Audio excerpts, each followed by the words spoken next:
This is a good list that I've put together, inspired by a couple of others and my own contribution, and I'd like to share this list with you. First, learning the power of purpose.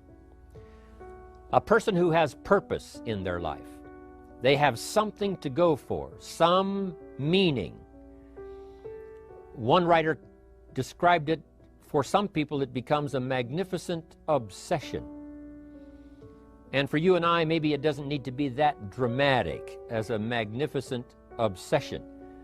But it has to be something that does something to us, something that pulls us, especially into the future. You know, there are many influences on us. One is the influence of the past. Some people are always pulled back by the past. Some people are always pulled aside by the distractions. But here's what's powerful. If you have a list of high purpose in your life, it pulls you toward the future. And the more powerful the purpose is, the stronger it pulls.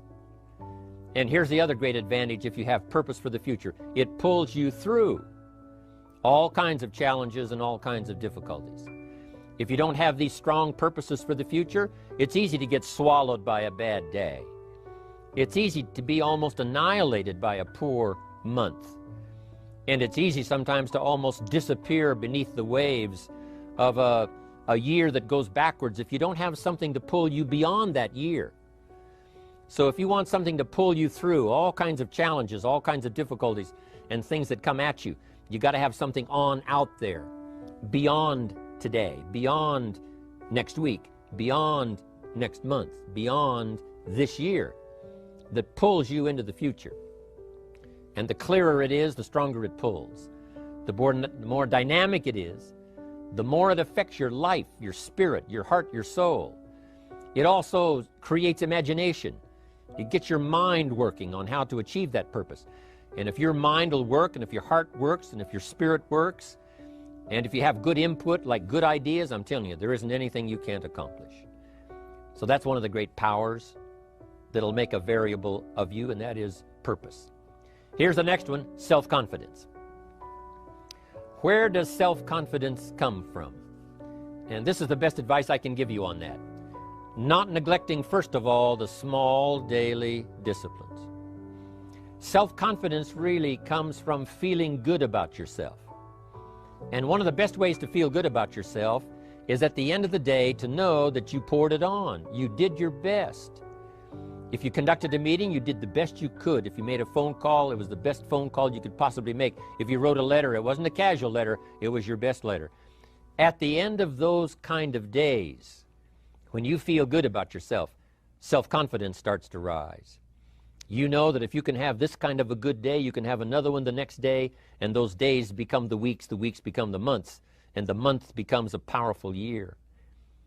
Self-confidence comes from the lack of neglect. If you will not neglect to do the small daily disciplines, that's where self-confidence comes from. Part of good health is self-confidence. I know I'm going to be healthy. I take the Herbalife products. I eat the apple a day. I walk around the block. I do the jogging on the beach. At the end of the day, when you've really poured it on and you've done all the stuff, self-confidence grows. That self-confidence affects your health. It affects your future. It affects your psyche. So this is true. One of the great powers is self-confidence. Self-confidence means willingness to do whatever it takes to achieve. Some people say, well, I'll do it for a little while and see what happens. You know, I'll try a couple of things. If that doesn't work, I'm out of here. And all of us know that that kind of person doesn't have much of a future. But if you're willing to do whatever it takes, if I have to learn a couple of things, I will learn those things. If I got to learn 5 or 6 things, I'll learn all 6. If I have to take an extra class, I'll take an extra class. If I've got to read the books, I'll read the books. If I have to consult with people who know more than I know, I will do the necessary consulting. Whatever it takes, I will do. That starts to develop unbelievable self-confidence.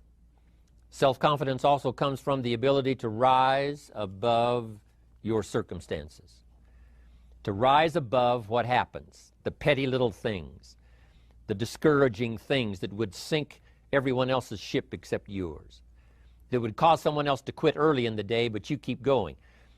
That kind of willingness to overcome all circumstances, whether it's the little challenges or the big challenges. If you're willing to do that, I promise you, this kind of power will work for you, and in you, the variable, it'll make a difference.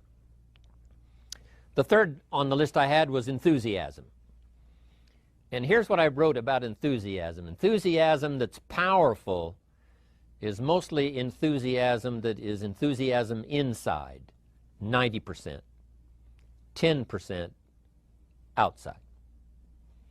We all know what the enthusiasm is like when somebody lets us see their enthusiasm, which is like the 90%, and only 10% of it is inside. But the enthusiasm that really affects people is not just being loud, but the enthusiasm that runs deep, the enthusiasm that comes from deep inside, created by self-confidence, created by purpose, created by genuine willingness to help other people.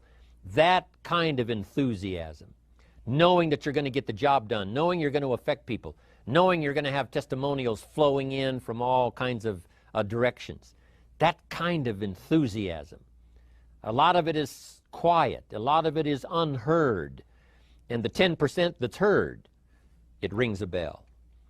People call it genuine enthusiasm because they know that what you say in the outward display of your enthusiasm is only a small tip of the iceberg of the enthusiasm you feel inside that really motivates you to do the best job you can. Next on my list to help you become the powerful variable is expertise. Wanting to excel in all of the skills and settling for nothing less than an outstanding performance. If you're willing to be the best in your field, if you're willing to demand of yourself excellence in skills, to be the best that you can possibly be. In the training, do the best you possibly can. In doing a workshop, do the best you possibly can. Developing the skills of using your personality, developing the skills of language, developing the skills of influence, developing the skills of organizing. If you're willing to be an expert in all of the skills, Herbalife has the way for you to invest those skills and not only make a handsome living, not only make a lot of money, but if you would so desire and if it would be your purpose, a chance to make your fortune. Expertise, excellence in skills. Here was the next one on my list, making a powerful contribution to you, the variable, and that is preparation. Well prepared. And preparation, of course, involves a whole lot of things. A big share of our life is preparing, getting ready. When we go to the first grade in school, we're just preparing for the second grade. After we've finished 2 grades, the 2 grades prepare us for number 3. Sometimes it seems like a long, excruciating time. And the time will just seem like it'll never come when we can finally have the performance that we really want. But it takes time to prepare. It takes time to get ready. And the decisions you make in the preparation time, those are the decisions that last for a lifetime. Preparing to have a good day. It's that preparing, maybe the night before, maybe the couple of days before the day that you're going to put everything together. The preparation for a meeting means that you've taken it serious. The preparation for doing a workshop means you're serious about the workshop. You want to make the best contribution. That kind of preparation is important. But here's preparation that's very vital, and that is to prepare yourself for success.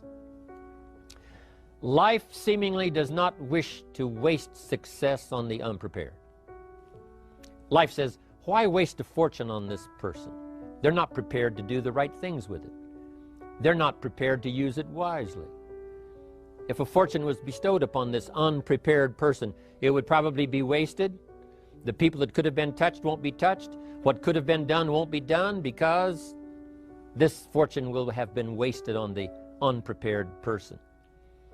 So not only look for fortune, not only look for the promise, but prepare yourself and ask of yourself, what can I do to make myself ready? Because remember, life was designed not to give us what we want, not to give us what we